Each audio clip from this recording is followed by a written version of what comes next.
Hello, friends! It's time for another story. We're back again with Veggie Tales, and tonight's story is called The Slob Father. Tonight's lesson is in truth telling.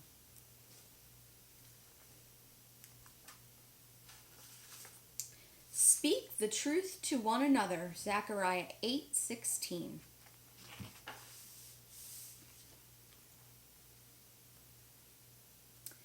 Ladies and gentlemen, the story you are about to read is silly. The names have been changed to protect the serious. My name is Larry the Cucumber, private detective, and my partner is Bob the Tomato. He carries a badge, I carry a badger. Don't ask why. Bob and I are not your usual detectives. We look into messes, not crimes. Yeah, you heard right. Spills, clutter, trash, litter, all kinds of messes. You might say that we are mess detectives. This is our story.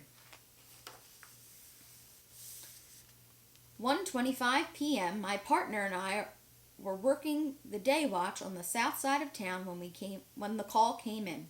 Someone had a messy room in progress. So we hopped into our car and raced to 201 Bumbley Boulevard.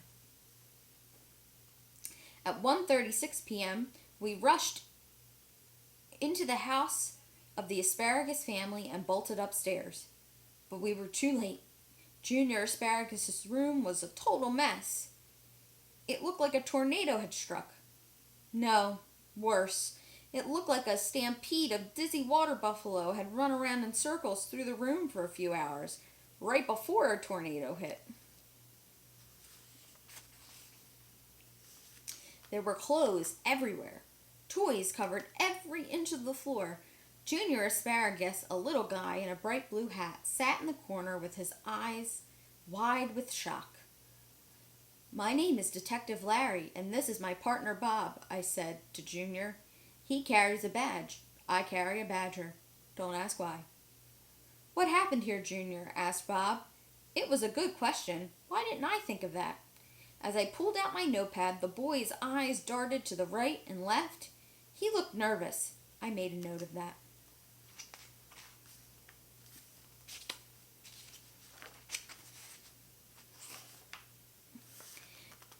"It wasn't my fault," Junior pleaded. "I didn't make this mess." "You didn't?" said Bob. "Then who did?" It took a moment before Junior answered.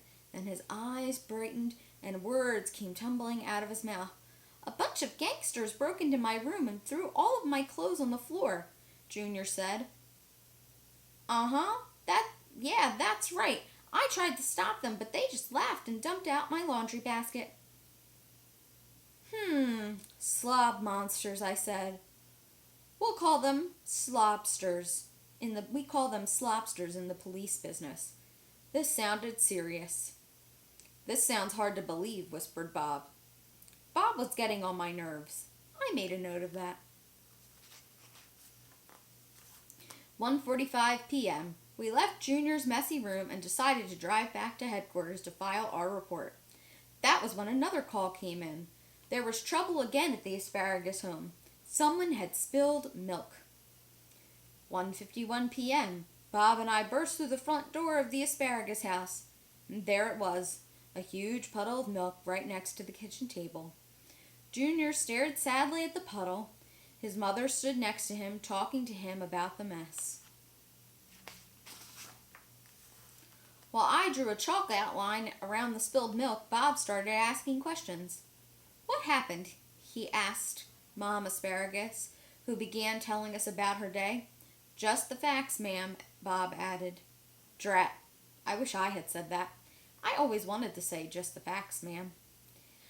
"I was in the other room folding clothes when I heard an awful crash," Mom Asparagus said. "So I rushed to the kitchen and I found milk all over the floor. But Junior said he didn't do it." I looked up from my notepad. This sounded interesting. "You didn't do it?" I said to Junior. "Then who did? Was it the gang of nasty slobsters again?" Bob rolled his eyes. I made a note of that. "That's right," Junior exclaimed. "A gang of slobsters broke into our house, tipped over the milk, and ran out the back door laughing." I dusted for fingerprints on the back door, but Bob reminded me that veggies don't have fingers, so I checked for nose prints instead.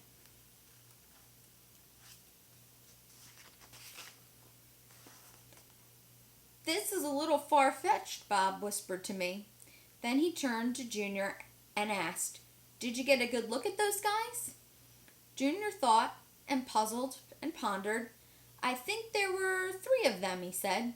"The leader was a big zucchini wearing sunglasses and a hat." I said. "That sounds like the work of the Slob Father." "The who?" said Bob. "The Slob Father," I said. "The mastermind of messes. The kingpin of clutter. I'm surprised you've never heard of him, Bob." Bob just shook his head and sighed. 2:30 p.m., taking a break from our busy day, Bob and I decided to stop and buy a couple blueberry slushies. But no sooner did we sit down when we were called back to the asparagus house. A pattern was developing. I made a note of it. 2:37 p.m. I was stunned. I had never seen anything like it before in my life. When we came back to Junior Asparagus's bedroom, all of the toys were gone. Every piece of clothing had been put away. But there was one problem. A big problem. Something very large had been shoved underneath the rug in Junior's room. The rug had a big bump in the middle that stuck up like a mini mountain range. I should know. I tripped over it. Junior sat on the bed, humming to himself. His father stood in the doorway and looked concerned. "May I look under the rug?" Bob asked Dad Asparagus. Junior's father nodded. Carefully, slowly, Bob lifted the rug. I had to turn away. I didn't have the stomach to look. It was too awful. Someone had shoved all of Junior's toys and dirty clothes underneath the rug. There was even a half-eaten box of Marshmallow Crunch cereal. "Who would do such a thing?" I gasped. "The Slobsters did it," Junior insisted. "The Slobsters came into my room when I was cleaning it up and they shoved everything underneath the rug. I tried to stop them, but I couldn't." "That's terrible," I said. "The Slob Father must be stopped." Bob stared at me in disbelief. "Larry, don't you get it?" he said.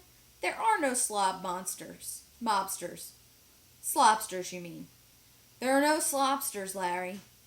"Then who made the mess in Junior's room?" I said. "And who spilled the milk in the kitchen? And who shoved everything under Junior's rug?" "I have an idea, but I'm going to need some help," Bob said. Then he turned and he looked straight at Junior. So did Dad Asparagus, and so did my badger. I thought I might as well look at Junior too. Don't ask me why. "Junior, are you sure there isn't anything else you'd like to tell us?" asked Bob. "Isn't it time to face the truth?" The little asparagus turned away and peered at the ceiling. He said nothing. "You probably thought that telling lies would get you out of this mess," said Dad Asparagus, gently, sitting on the bed next to Junior. "But trying to hide the truth by lying is like trying to shove all your things under the rug. It doesn't work. Telling lies just makes an even bigger mess. Lies hurt everyone, including the person who tells them," added Bob. "If you tell lies all the time, people will have a hard time trusting you." I made a note of that. "Are you sure you don't have something else you'd like to say?" Bob asked Junior. Junior let out a big sigh, and then all of a sudden he broke down. All right, I did it," he blurted. "I made the big mess in my room, I spilled the milk, and when Dad asked me to pick up my room, I shoved everything under the rug. It was easier than cleaning. I'm sorry. I'm really sorry." I never saw this coming. Junior had confessed to everything. He had told the truth and had come clean. "You mean there were no slobsters?" I said, scribbling wildly in my notepad. "No slobsters," admitted Junior. "And no slob father?" "No slob father," he said. "Now don't you feel better?" Dad Asparagus says. "It feels good to tell the truth. God doesn't want our lives getting messed up with lies. That's worse than having a messy room. I made a note of that. I'm glad I told the truth, but now everyone is mad at me, Junior admitted. Junior, you did what God wants by telling the truth, so I forgive you, his dad told him. Junior's eyes went wide with surprise. You forgive me? Does that mean I won't get punished? Well, I didn't say that, Dad Asparagus smiled. You still have to face the consequences for lying. While you clean up this mess, you'll have to miss your favorite TV show. But I still love you, and God does too. At 3:15 p.m., as we left the house, Junior was getting big hugs from his mom and dad.